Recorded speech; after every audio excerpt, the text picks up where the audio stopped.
Hello everyone, welcome to this week's episode of the Sky Sports F1 podcast with me, Matt Baker. Joining me to look back on a weekend brimming with storylines out in Saudi Arabia. We've got a truly international feel. We've got Liam Lawson, Red Bull reserve driver, joining us all the way from New Zealand, and Ted Kravitz, our very own, joining us from slightly closer to home. But Liam, look, great effort. It's, what is it there, 9 p.m, something like that? Thank you very much for making the effort. No worries at all. Thank you very much for having me. It's a pleasure. It's a pleasure. Ted, how are you? Good weekend? Very well, thank you, Matthew. I think the appropriate greeting for Liam is Kia ora. Nice. So Kia ora, Liam. Thank you very much for joining us. Not a nice orange drink that we used to drink as kids, Matthew, but a traditional welcome. And whereabouts are you? If I can get slightly more geographical, Liam, whereabouts are you? Auckland or the green valleys of Wanaka or Whanganui even? I would definitely rather be down in the South Island, I would say, for that. But no, we're based in Auckland, so I grew up in Auckland. Lovely, fantastic. The North Island, Matthew, often overlooked by travellers to New Zealand. They always land at Auckland. I speak from personal experience. Get on a plane, go straight down to Wellington or Christchurch, and then just miss out the lights of the North Island. I wish I'd stayed longer there. Yeah, well, literally did exactly that. Only went to the South Island. Yeah. I'm that do. that annoying tourist who did that. So Liam, you were out in Saudi Arabia, weren't you? And you've flown back to Auckland, right? And you're just going to have a few days at home before going to Australia. Yeah, exactly. So I pretty much landed 6 hours ago, 7 hours ago, something like that. So basically flew straight directly the next morning after the race. There was a whole bunch of us trying to make different flights going different places in Dubai. And I would say there's a good portion of us that didn't make their flights. I was lucky that I made mine, but it was all quite delayed. Yeah, well done. Because I was going to say there's probably not all that many flights from Dubai to Auckland. Very good, very good. We have got so much to discuss. Ultimately, it was Max Verstappen who won the race ahead of his teammate. Hugely dominant start from Team Red Bull. That was Max's 9th win in a row, so he's going to go for 10, which will equal his own record in a couple of weeks in Australia. But another storyline caught our attention as well this weekend, and that was the story of Ollie Bearman. Sadly, for Carlos Sainz, he had appendicitis, so was replaced by the 18-year-old from the UK. Donned the Ferrari overalls and hugely impressed us, finishing 7th. So we've got loads to get through, and we're also going to go to our mailbag section at the end of the podcast. But before all of that, it's time to do our What I've Learned section, which, Liam, this is a curveball for you. I didn't tell you about this, apologies. So I'll let you have a think about something you've learned this week in Formula One. But Ted, go on. You go first. When you were sat at home, no doubt, enjoying the race, what did you make of it, and what did you learn? What have I learnt? I've learnt that the Jeddah budget for fireworks has gone up since last year. I don't remember them being quite that many. I've learnt that the operators of those drone shows can get really specific now. I was trying to actually figure out that there was a mix of a sort of driver's helmet and what looked like a sort of Saudi Arabian, traveller through the desert, a sort of mix between the thing. And I've learnt that if you're an F1 driver, you really got to get that appendix scanned before, see if there's any inflammation. I think an ultrasound will normally do it, because that's 2 we've had in as many years, isn't it? So, and I also have learnt that recovery times from appendectomies are really short. Was it keyhole surgery and they just whipped the little appendix out of the keyhole surgery? Because he was back really quickly. There's a couple of options from what I understand, right? There's like 2 options of surgery. One's quite a long recovery time and one's a shorter recovery time. And I don't actually know how Carlos's surgery, I guess it was quite good because obviously he was at the track on Saturday. So, but yeah, it is short. I mean, he was gingerly sort of limping. I mean, it looked painful to see him there, but I guess, he wanted to be there. Good effort. Liam, I know I've put you on the spot there with what I've learned. Has something sprung to mind? I would say it's becoming more clear. It's hard because obviously I don't want to just speak for myself, but as using Ollie as an example, I think how potentially accessible Formula One is for the younger sort of generation and sort of us trying to step into it. I think in my experience, it's not so much driving the car, but everything else that comes with Formula One, the pressure, the obviously the media side of it, the atmosphere, it's very, very different to what anything else we've raced. But the driving part of it, how sort of accessible it is, and I think from the simulator work and preparation that we do, that, you know, somebody like Ollie is able to jump in, step into the car and, you know, relatively quickly be on, you know, on the pace and do such a good job. It's a great advert for Formula 2, isn't it? And the experience that you guys build up to allow you to get into a Formula 1 car. That brings us on nicely to the Ollie Bearman story.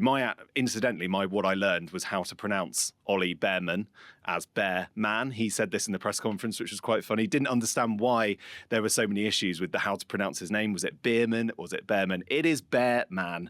Bearman. There we go. Everyone's happy. But yeah, Liam, full disclosure, because when I asked for you to come on this podcast, this was before we knew that Ollie was going to step in. And obviously there are brilliant similarities between what you did, obviously last year, stepping in Zandvoort to replace Daniel Ricciardo. You ended up having 5 races in the AlphaTauri as it was then. And this is a brilliant opportunity, I think, to just get into what Ollie did and just how impressive what Ollie did this weekend was, stepping in for Carlos Sainz. So I want you to go back to that time in Zandvoort, and I believe both of you went in for FP3. I think you found out on the Friday evening at the drivers' briefing, right? And for Ollie, it was a bit less time. He only had a matter of hours on the what was the Saturday morning, the Friday morning, because we're obviously Saturday race at the moment. So take us back to that moment, Liam. What will Ollie have been feeling, and what were you feeling at that point in time when you got told you were driving? A lot of your brain's running through scenarios very, very quickly about sort of what is about to happen. And for me, at least at first, it was really hard to believe, because you dream of obviously driving in Formula One your whole life. It's what you sort of, and you're always trying to sell yourself to obviously whatever, you know, for Ollie's with Ferrari, for me, it was with Red Bull. So I'm always trying to sell myself as being ready for Formula One, and that whenever that challenge comes, that I'm ready for it. And then once it's there, you basically realize very quickly, now I have to prove that I actually am ready for this. So basically a lot of pressure, I would say, is what you're feeling very quickly. But I guess for Ollie, it probably would have been similar, that there's so much to go through in such a short, you know, period of time, that as soon as you start going through all that stuff, it sort of takes over all of the stresses, I would say. And before you know it, you're basically sitting in the car ready to go out. Ted, how impressed were you with what you saw from Ollie this weekend? I mean, very impressed. I think the satisfying thing, maybe that's not the right word. I think it is the right word, actually, is that you know, both with Liam and with Ollie, we've seen that promise does translate to a, you know, successful F1 debut. So we all know how good Ollie is, you know, because all the Ferrari linked teams have wanted to test him. Ferrari had another option, a long-time standby driver, and Robert Schwartzman. They decided that he wasn't the person that's going to be their reserve. It's convenient that Bearman was there for Formula 2, but they had no other option and no hesitation in actually putting Bearman into the car.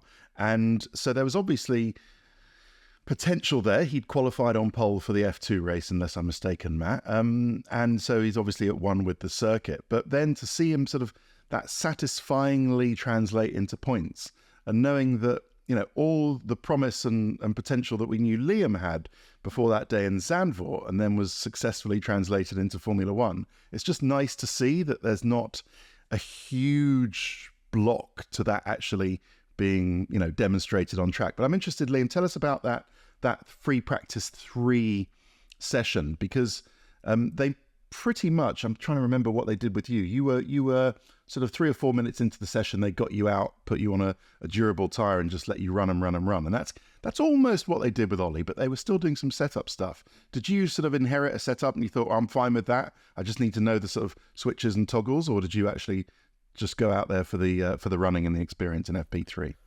Well, I think every scenario is different, so it's hard. Obviously, it's hard to compare, you know, in exact situations. But for me, it was wet, so they set me out on a basically a full wet, because the insert is a tire that you need to be basically pushing it straight away to keep the temperature, and if you're not, then basically you lose the temperature and it becomes like a slick. So I basically went out on a full wet, and had the first part of the session to basically get a bit of a feeling with the car, and then went on to the Inter and did the rest of the session basically. So I think, yeah, it's every situation sort of different, but I that's pretty much what they did with Ollie. They sent him out, and from when I was watching, it sort of looked like they just sent him out without even a warm-up procedure. He just basically pushed straight away to get a feeling, didn't worry too much about what state the tire was in terms of, you know, the perfect build-up procedure and the perfect cool down and stuff like that.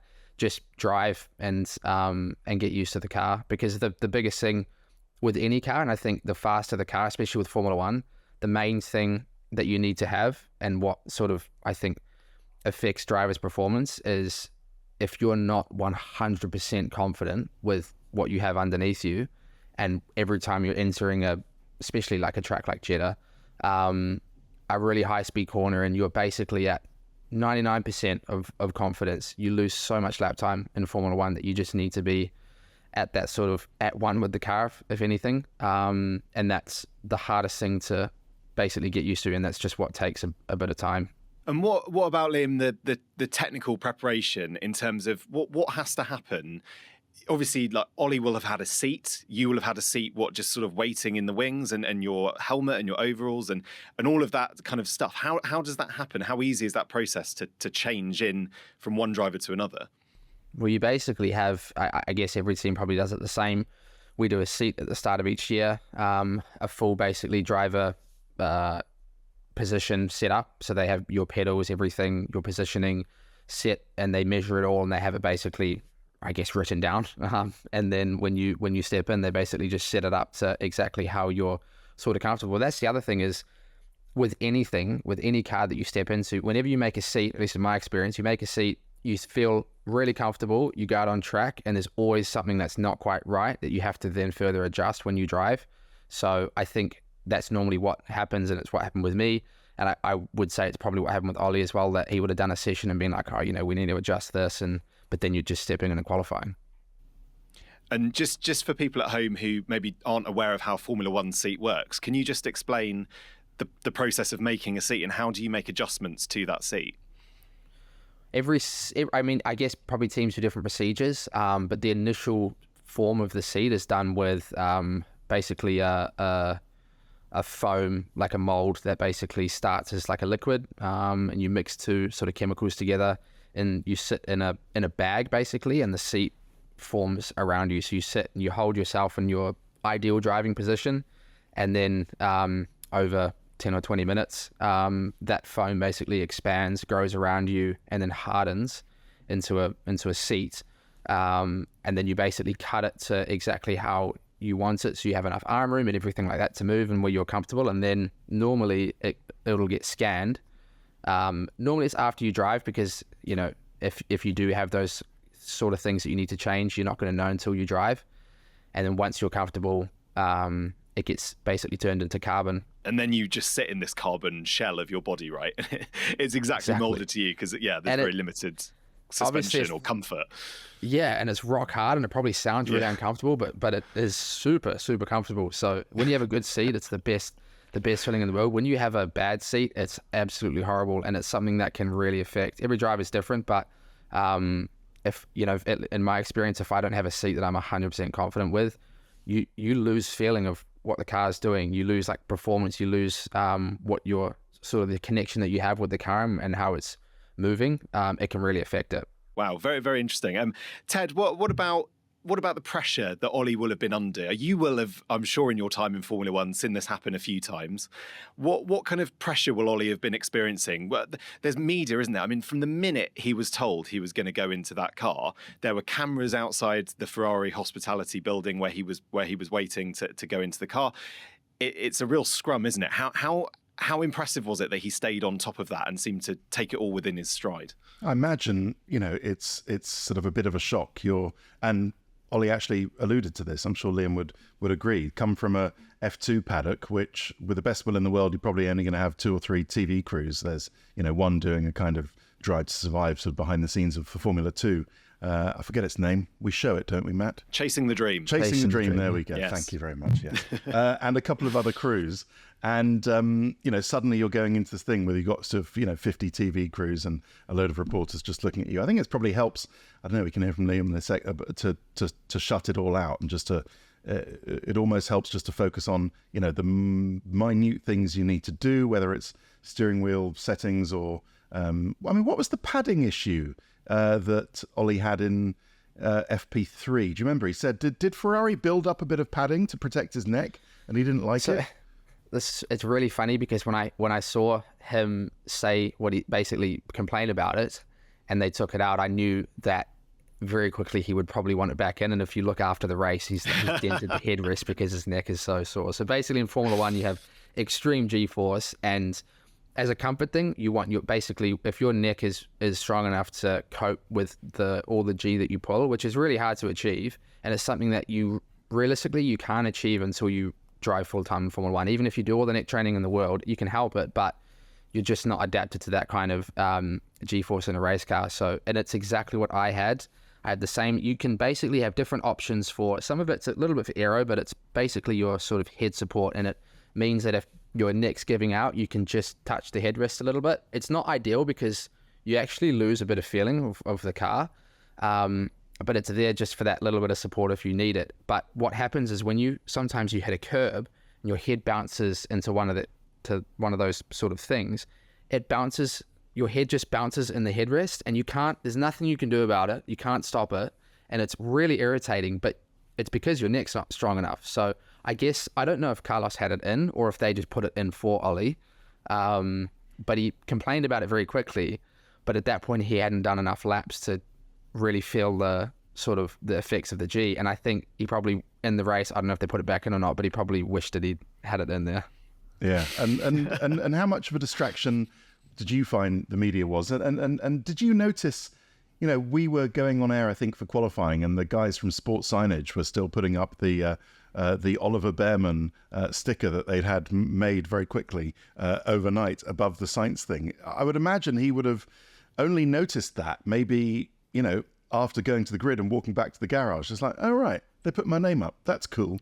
But were there little things like that where you thought, That's the cool stuff, really. That's the stuff that that you basically look at it and you're like, sort of feel like you made it a little bit when you see that kind of stuff.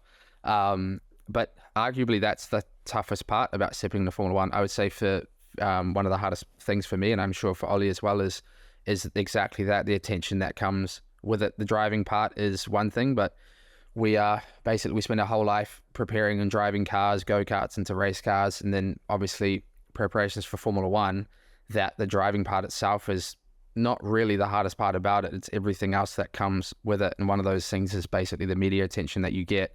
And there's no real prep you can do for that. It's something that you basically just have to adjust to and get used to. And you basically know also in this, for a rookie Formula One driver who steps into their rookie season, you normally know that you at least have half a season. In most cases, you have a full season to get used to it. And what I maybe struggled with, and I'm sure Ollie probably had this feeling as well, is the realization that you have one race and you're going to be very heavily judged. Your whole future is going to be judged on this one race. And obviously I was lucky enough to have 5, but each race I was told was my last at that time. I didn't know I was going to do more than that. So each weekend was basically this, this is the one shot that you're going to get to prove yourself in Formula One. It doesn't really matter what you've done in other categories. At the end of the day, all Formula One teams want to know is how you drive a Formula One car.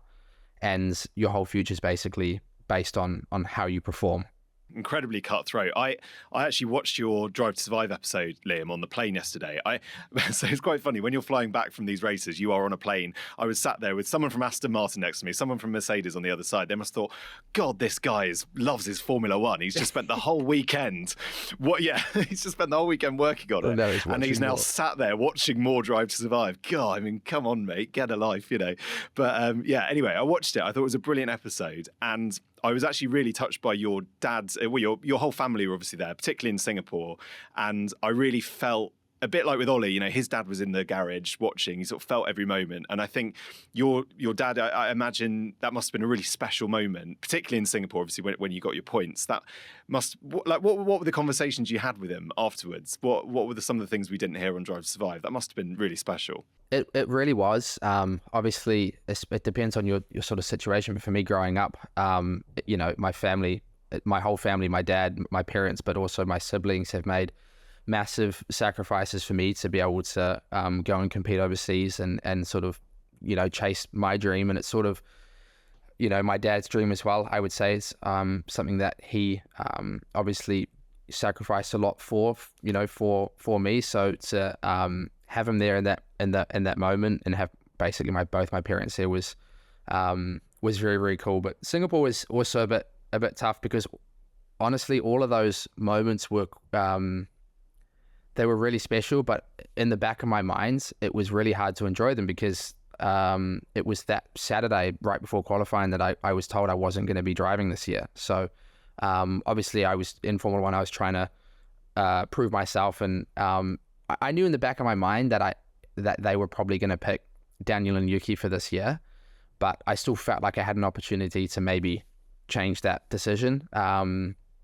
And I got told right before qualifying that was not going to be the case. So that whole weekend was amazing because I had a good qualifying, made Q3, and then we had points in the race, and the team was all really, really happy, and everyone was celebrating, and obviously my family's super happy. But I knew that, at the end of the day, the whole goal is to try and get a Formula One seat. That's what I'm doing this for. And, I knew that wasn't going to happen this year. So it honestly took away from that a little bit. That's the right approach, isn't it? It's that you just took, which was, well, let's try and change that decision. Let's all I can do is, I've been told this, all right, that may be true. It may not. That might be true for, some amount of time, and then it might change to be something else. But that is, the essence of Formula One. These things change so quickly, and all you can do is control everything that you can do.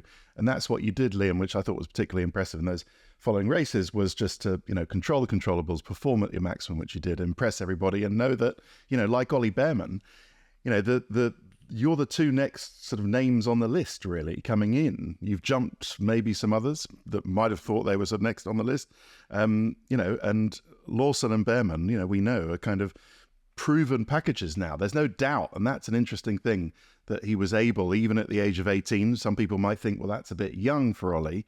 Maybe he wants to do another season in Formula 2, maybe, I don't know, go and do something else.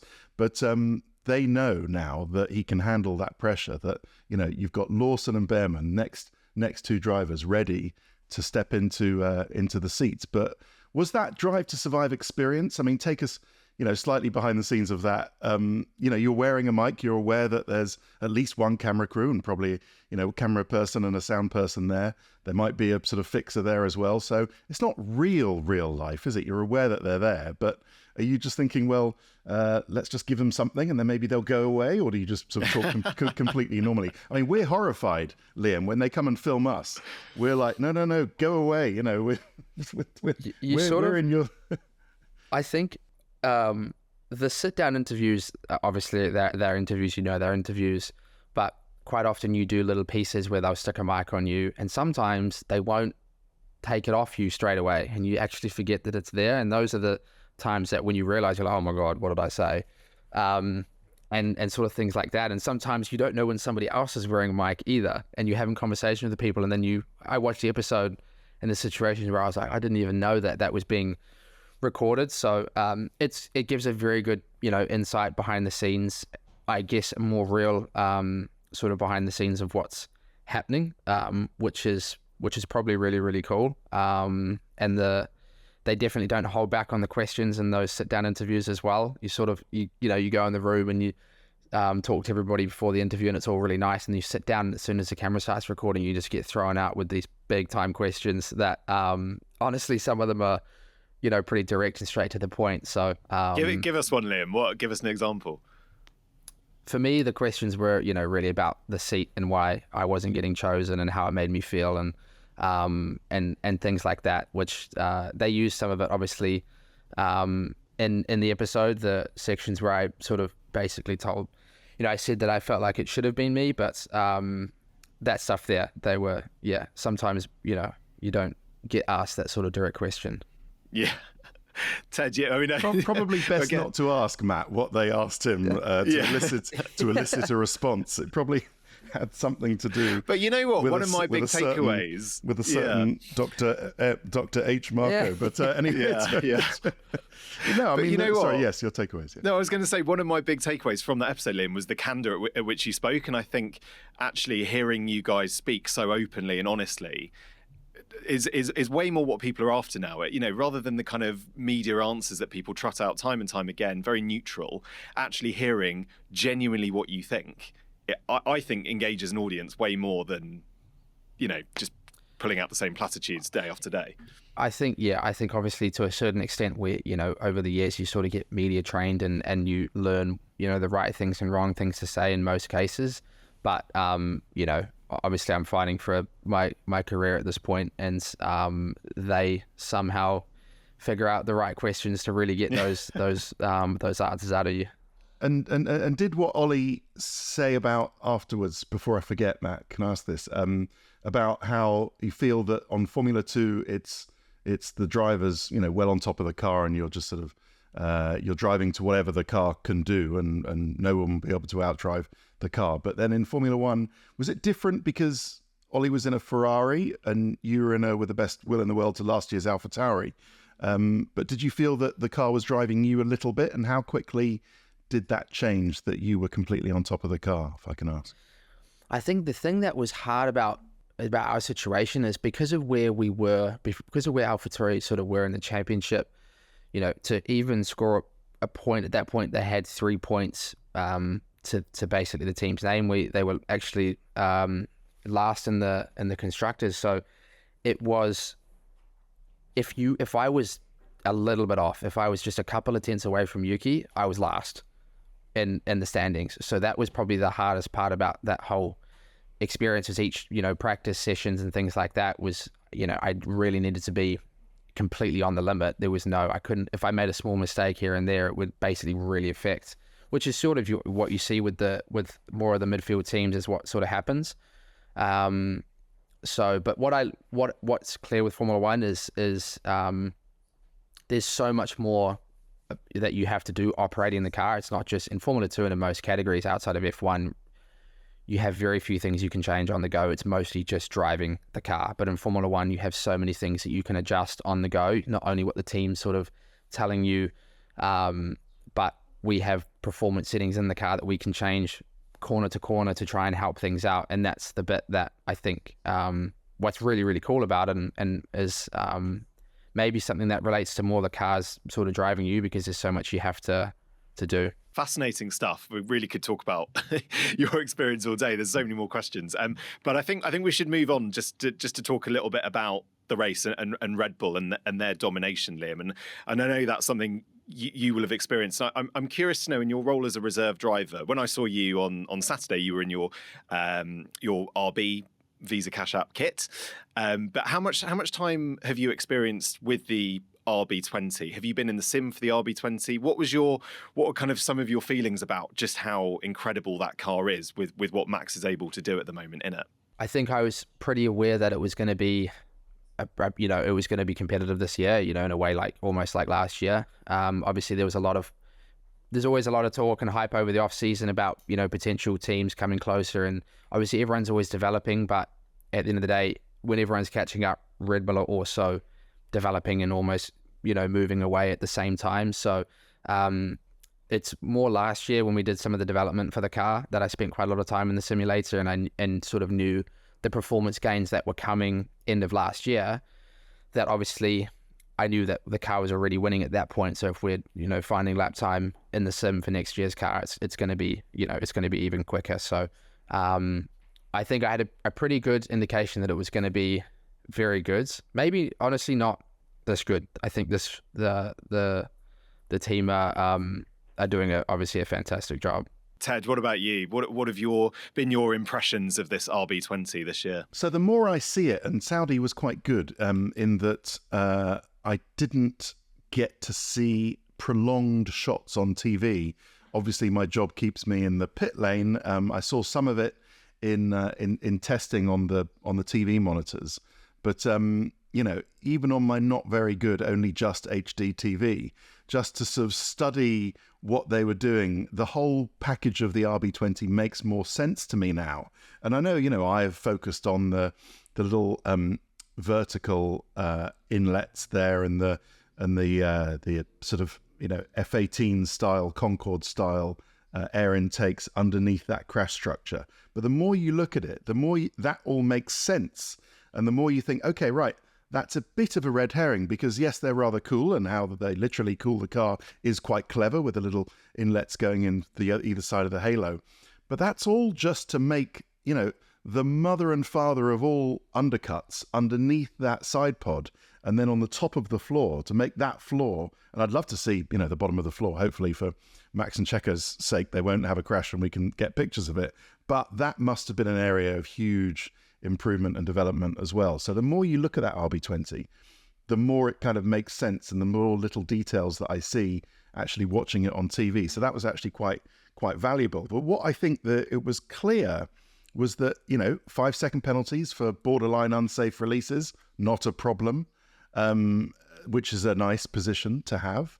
And also the tyre use at Bahrain and here was also interesting. The patience, I'm wondering whether that was a crucial thing, that, in the early stages, that Checo can be, if Max leads away from pole. I mean, Charles gave him a run, didn't he, like he did in Bahrain in Saudi.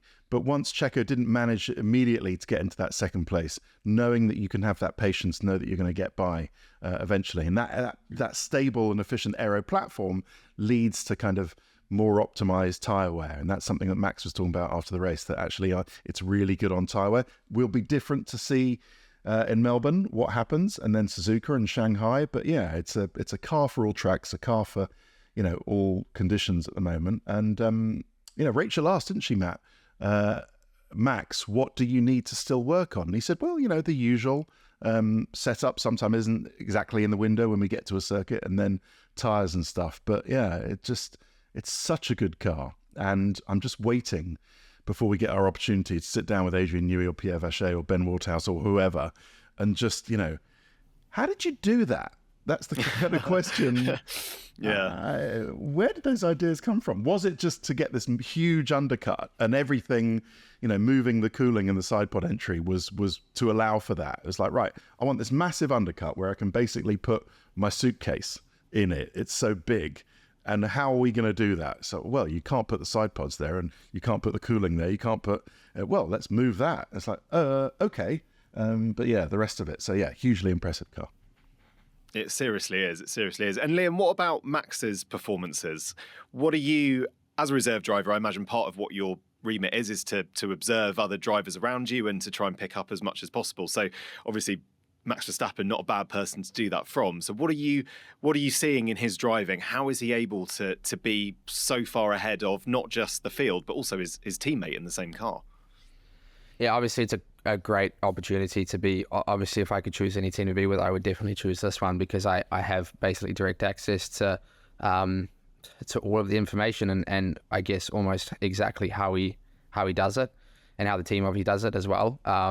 So I think the main thing is really, it's basically, I'd say what I said at the start about the confidence level. Max's confidence level with that car is, it's got to be higher than anybody's. If you look at Lewis for example, who's obviously not 100% happy and hasn't been with that car, you can imagine that every time he approaches the start of a qualifying lap or any lap really, he's not going to be 100% confident with what he's got underneath him and know exactly what it's going to do.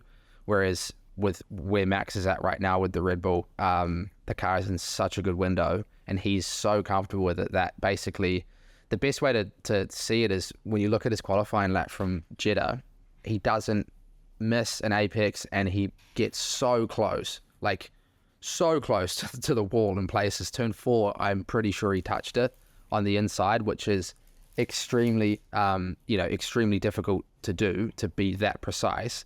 But it's not just turn 4, it's turn 10, it's turn 22 as well. It's everywhere basically. He's so precise with it, and it's because he's so confident with the car, and it's those things that really make up lap time as well. Ted, I mean, for some of our viewers, maybe, and I know, Liam, you're, I'm sure, very happy that Red Bull are dominating in the way they are, but maybe for some of our viewers and listeners, give us perhaps some words of encouragement that maybe the rest of the field might close the gap a little bit, that maybe there are some... Oh, no, you're looking a little bit... Excuse me. I mean, what? I mean, I don't mind. You know, you have two races, a 1-2. I'm just checking again the margins. So to Checo, it was 13 seconds, and then it was another 18 seconds to Leclerc, wasn't it?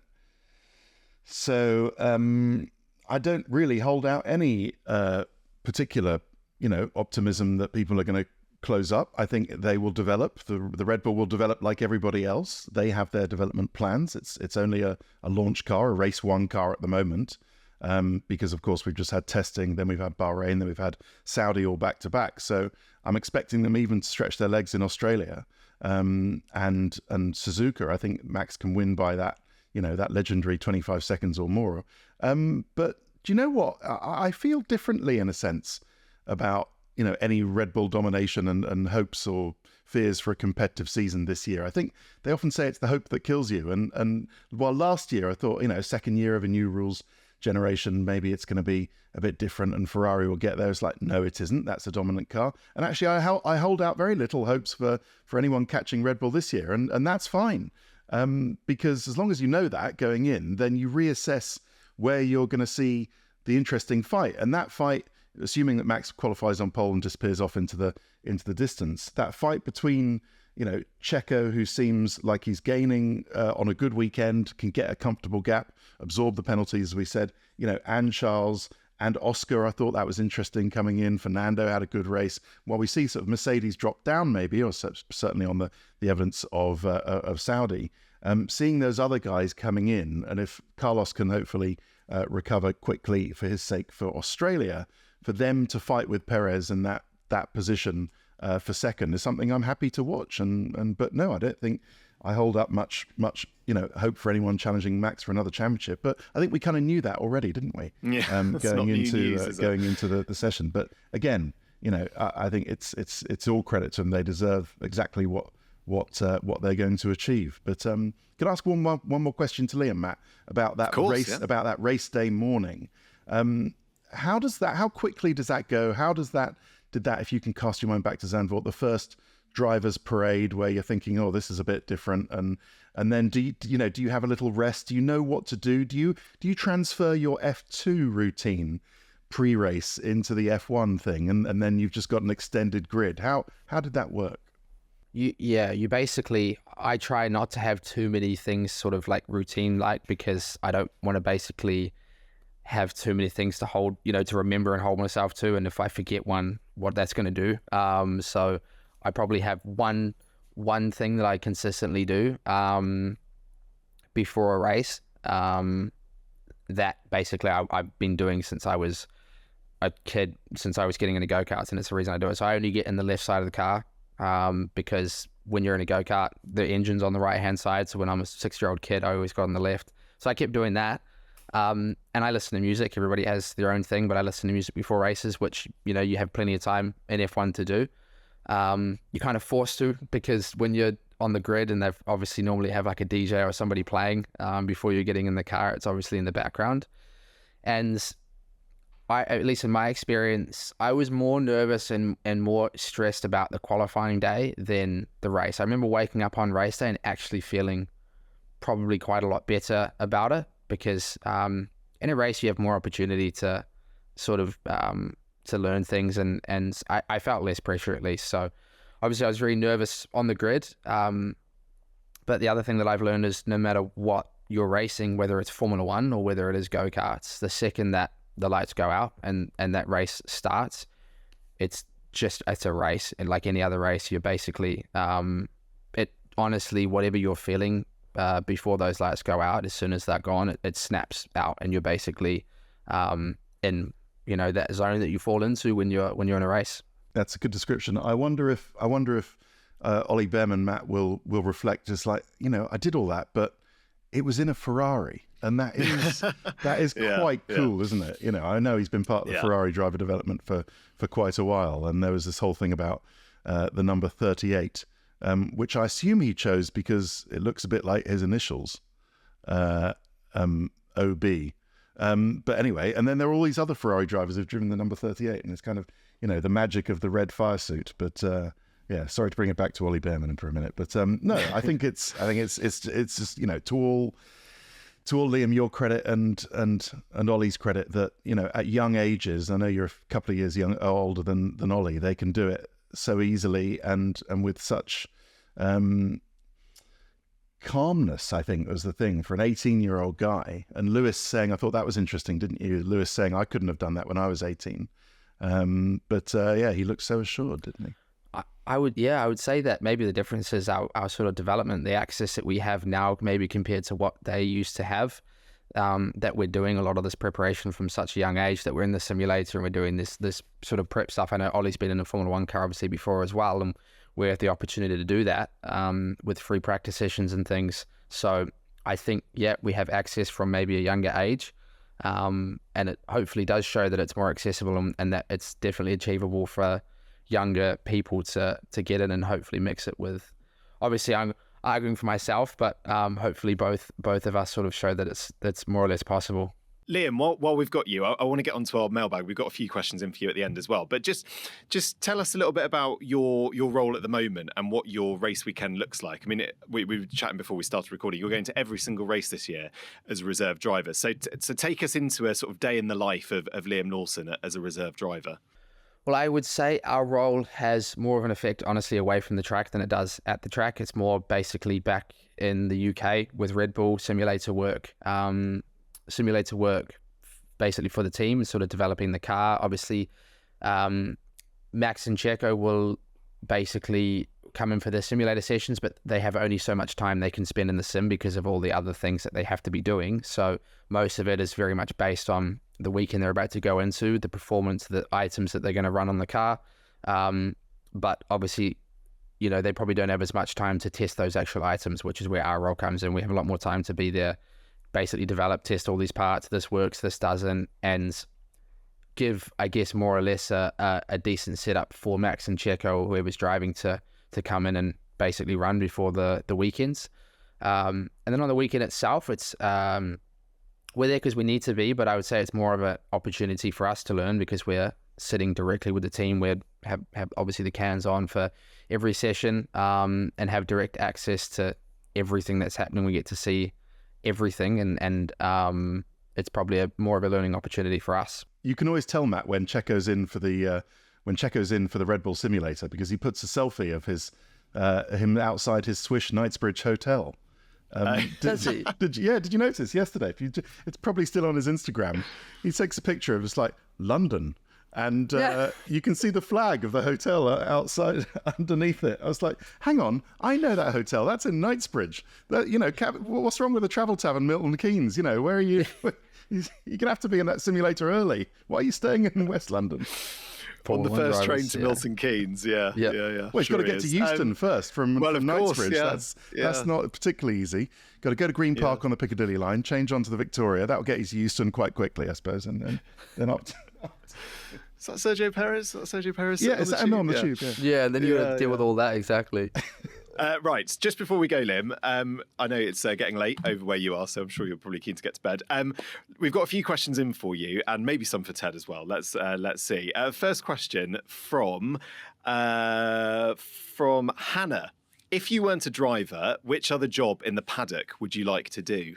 In the paddock? That's really hard because if I wasn't a driver, I am a terrible spectator, so I struggle to watch. So as if I wasn't a driver, in the paddock, maybe commentary. Honestly, maybe something to do with commentary, because I used to, when I was a kid, and I would play like Formula One games and things like that, I would commentate myself racing. So it's something that I enjoyed doing then. So maybe I would enjoy doing it now. But honestly, I really struggle to to watch. Once you've been in a Formula One car racing it, I imagine doing anything but that at a Formula One track is just not going to touch the sides. Yeah, is it? Exactly. Do a little job swap with Ted. Well, good choice. No, I was going to say commentary, Crofty and Martin and Karun and everybody is a good choice because it's air-conditioned commentary boxes. You can have a little sit down and a cup of tea if you want. If you come into the pit lane, you're always on your feet. You're either being rained on, being sunburnt, or you're being shoved out of the way by mechanics. It's you're wearing headphones and I see you walking around with all your kit all the time, and honestly, sometimes depending on what the weather's doing, it doesn't look overly pleasant sometimes. Oh man, that's such a good question though. I like that. What would you do, Matt? I'd be a chef actually. I like cooking, and I like those food preparation areas we see where we get kitted up at the back of the motorhomes. The backstage of Formula One, which we'll never do a feature on because you're not allowed to. That's where all these things happen at the back of these things. The amount, the catering is so interesting. I'd love to be, preparing fresh pasta with a fresh tomato sauce for